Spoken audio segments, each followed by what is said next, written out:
T20 world cup 2026లో భారత జట్టు ఆఖరి లీగ్ మ్యాచ్ కూడా పూర్తి చేసేసింది. నెదర్లాండ్స్‌తో మ్యాచ్‌కి ముందే భారత జట్టు అధికారికంగానే సూపర్ ఎయిట్‌లోకి అడుగుపెట్టేసింది. అయితే నెదర్లాండ్స్‌తో జరిగిన మ్యాచ్‌లో ఆల్రౌండర్ శివం దుబే అదరగొట్టేశాడు. ముఖ్యంగా చెప్పాలి అంటే 60, 66 పరుగులు చేశాడు. అది కూడా కేవలం 31 బంతుల్లోనే. 4 ఫోర్లు, 6 సిక్సులతో చెలరేగిపోయాడు. ఇన్నింగ్స్ గురించి, పిచ్ సవాళ్ల గురించి, బౌలర్ల వ్యూహాల గురించి, అసలు ఈ సిక్స్‌లు తను ఎందుకింతగా బాదాడు అనే విషయం గురించి చాలా ఇంట్రెస్టింగ్ కామెంట్స్ చేశాడు శివం దుబే. ఈ వీడియో ముందుకెళ్ళే ముందు జస్ట్ ఒక లైక్ ఇవ్వండి ఫ్రెండ్స్. లైక్ ఇచ్చినట్టయితే మేము ఎన్నో రకాల లేటెస్ట్ అప్డేట్స్‌నైతే మీ ముందుకైతే తీసుకొస్తాం అనమాట. నిజానికి ఈ టీ20 వరల్డ్ కప్‌లో శివం దుబే, రింకు సింగ్ ఇద్దరు కూడా లోవర్ ఆర్డర్‌లో రావడంతో ఇక వాళ్ళిద్దరూ కూడా అంటే ఆఫ్‌కోర్స్ శివం దుబే మిడిల్ ఆర్డరే కావచ్చు కానీ, తన తర్వాత ఇంక రింకు సింగ్, అలాగే శివం దుబే బ్యాటింగ్‌లో అంత గొప్పగా రాణించట్లేదు అన్న ఒక విమర్శ అయితే ఉంది. దాన్ని పూర్తిగా పక్కకు తీసేసాడు శివం దుబే. ఎందుకనంటే 212.9 స్ట్రైక్ రేట్‌తో 4 ఫోర్లు, 6 సిక్స్‌లు కొట్టాడంటే అసలు చాలా అంటే చాలా అద్భుతమనే చెప్పాలి. ఎందుకనంటే ఈ ఈ పిచ్ అనేది మొదటిగా బాగా స్లోగా, ఆ తర్వాత స్కిడ్డింగ్‌గా ఉండడంతో ఇండియా చాలా కష్టపడింది ఫస్ట్‌లో 110 పరుగులు చేయడానికి కూడా. అప్పుడు దుబే వచ్చి హార్డ్ హిట్టింగ్‌తో 76 పరుగుల పార్ట్నర్‌షిప్ హార్దిక్ పాండ్యాతో కలిసి చేశాడు. ఇండియాకి 193 పరుగుల లక్ష్యాన్నిచ్చాడు. 25 బంతుల్లో హాఫ్ సెంచరీ కొట్టాడు.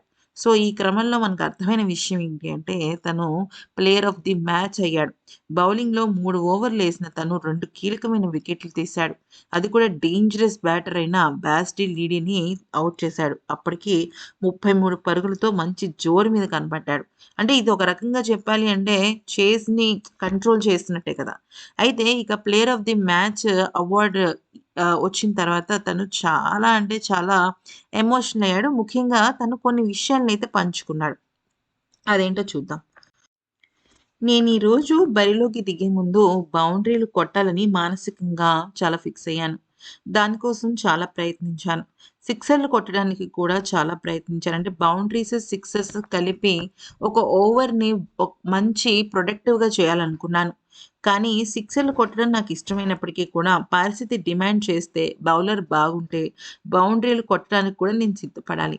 అయితే ఖచ్చితంగా నేను దానికోసమే పనిచేశాను. ఎందుకంటే హార్డ్ హిట్టింగ్ అనేది నాకెప్పుడూ కూడా చాలా ఇష్టం. అందుకనే ప్రాక్టీస్ సెషన్స్‌లో నేను అంతే అద్భుతంగా ప్రాక్టీస్ చేశాను. ఎందుకంటే అన్ని బౌలర్లు నన్ను మోసం చేస్తారని నాకు తెలుసు. ఎందుకంటే నేను కూడా ఒక బౌలర్‌నే కాబట్టి. వాళ్ళు యార్కర్‌లు వేస్తారా? లెంత్ బాల్స్ వేస్తారా? అనేది అస్సలు జరగదు. వాళ్ళు వేసేది షార్ట్ బాల్స్ మాత్రమే. స్లోవర్ బాల్స్ వేస్తారు.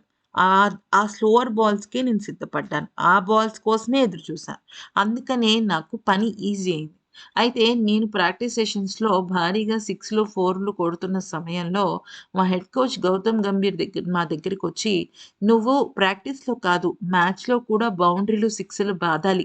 దానికోసం నువ్వు ఎటువంటి స్ట్రాటజీ అనాలిసిస్ చేస్తావో చేసుకో" అంటూ ఆయన నాకు సలహా ఇచ్చారు. అంటే నాలో బౌండరీలు, 6లు కొట్టే సత్తా ఉందని మా హెడ్ కోచ్ గుర్తించారు. కానీ నేను ఎక్కడ ల్యాగ్ అవుతున్నాననే విషయాన్ని నేను గమనించుకున్నాను. తద్వారా నేను ఈరోజు చాలా క్లియర్ పిక్చర్‌తోనే మైదానంలోకి అడుగుపెట్టాను.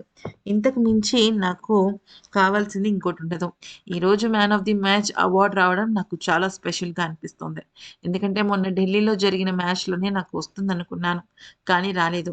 కానీ ఈరోజొచ్చింది. ఐయామ్ సో హ్యాపీ అంటూ చెప్పుకొచ్చాడు.